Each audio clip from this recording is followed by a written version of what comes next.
కొన్నిసార్లు జీవితం ఎంత అల్పమైందంటే ఇంతలో కనబడి అంతలో మాయమైపోయే ఆవిరి లాంటిది. నాకు అనిపిస్తుంది ఆవిరన్న కొద్దిసేపు ఉంటుందేమో కానీ మానవ జీవితాలు ఎంత అల్పమైనవి. ఒక పెనం మీద మనం ఏదైనా ఒక దోశలు వేయాలన్నా లేకపోతే ఆమ్లెట్స్ ఏమైనా వేయాలన్నా పెనం పెట్టగానే అది వేడి కింద లేదని చెప్పి స్త్రీలు కొంత నీరు దాని మీద వేస్తారు. ఇలా వేయగానే ఆ వాటర్ ఎలా మారుతుంది చెప్పండి? ఆవిరిగా. మరి ఎంతసేపు ఉంటుంది చెప్పండి? అమ్మ నువ్వు ఇక్కడ ఉండమ్మా, మా ఆయన గారితో ఒకసారి మాట్లాడొస్తానంటే ఉంటుంది. అది అలా వ్యానిష్ అయిపోతుంది. Human life is so fragile.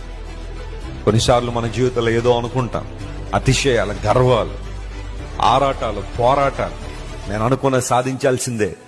ఒకళ్ళ మీద కచ్చా గట్టానంటే ఇంకా కచ్చా జీవితకాలంతో కొనసాగించాల్సిందే, ఆ గొడవ కొనసాగించాల్సిందే, ఆ ప్రతీకారం తీర్చుకోవాల్సిందే, ఎలాగైనా వారిని బాధ పెట్టాల్సిందే, వాళ్ళ కళ్ళ వెంబడి నీళ్లు రావడం,